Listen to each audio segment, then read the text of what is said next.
R.J. Ventres, Chairman and Chief Executive Officer of Borden Incorporated, is the son of Italian immigrants.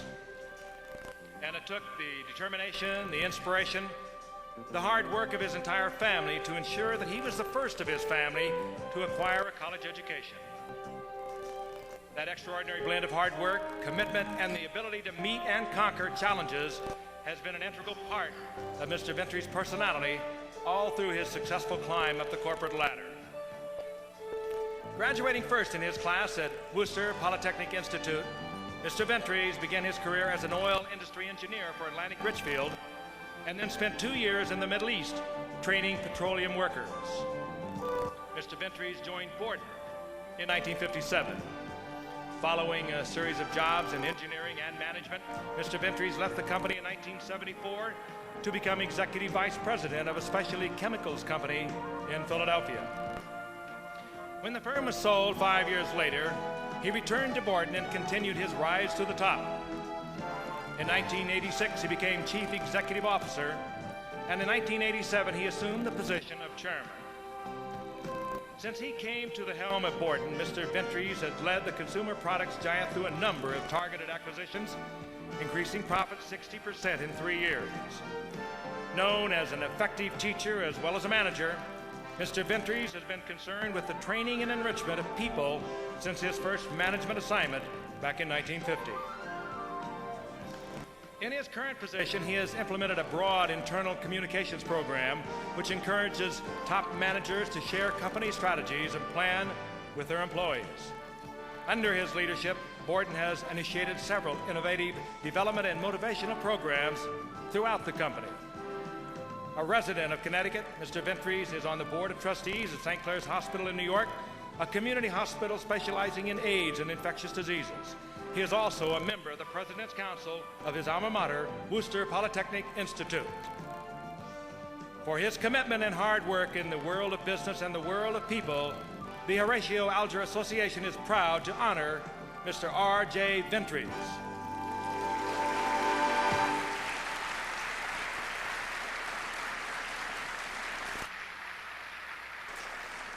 Patrick Ryan of the class of 1987 could not be here tonight to make the presentation. He had planned to be with us, but we do have Mr. R. David Thomas of the class of 1979 and a past president of the Horatio Alger Association, and he will present the award to Mr. R.J. Ventres.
Thank you very much, Dave. I'm honored, but I was sorry to see that the video missed one of my most significant achievements. There was no mention of the fact that I was elected president of my 8th grade class 2 years in a row.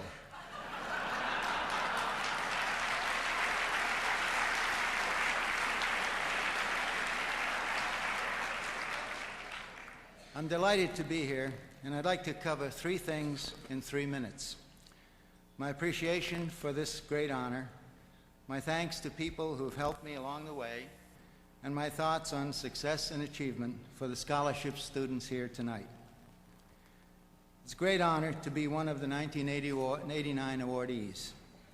They say that behind every honored man stands an astonished family. In this case,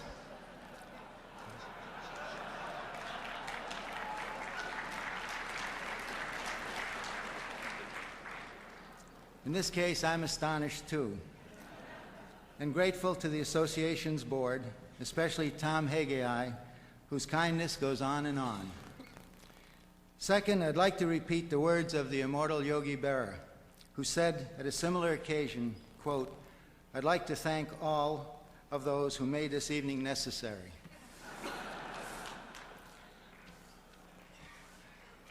I have many people to thank because many people helped me along the way, beginning with my own most important mentors. My father, a hard-working, persevering man of unbending integrity, and my mother, the loving, compassionate, and deeply religious center of our family.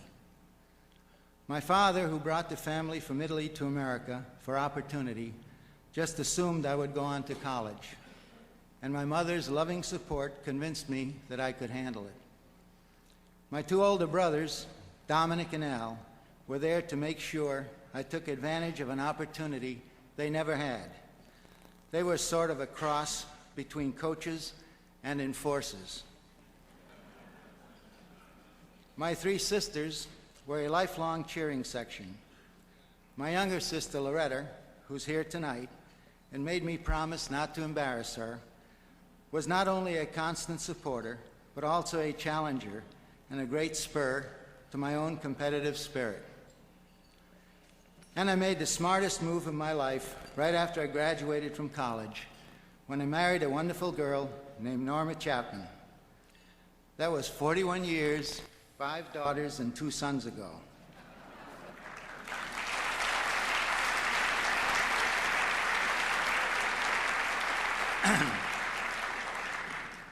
Norma has been my support and confidant in every step of my career.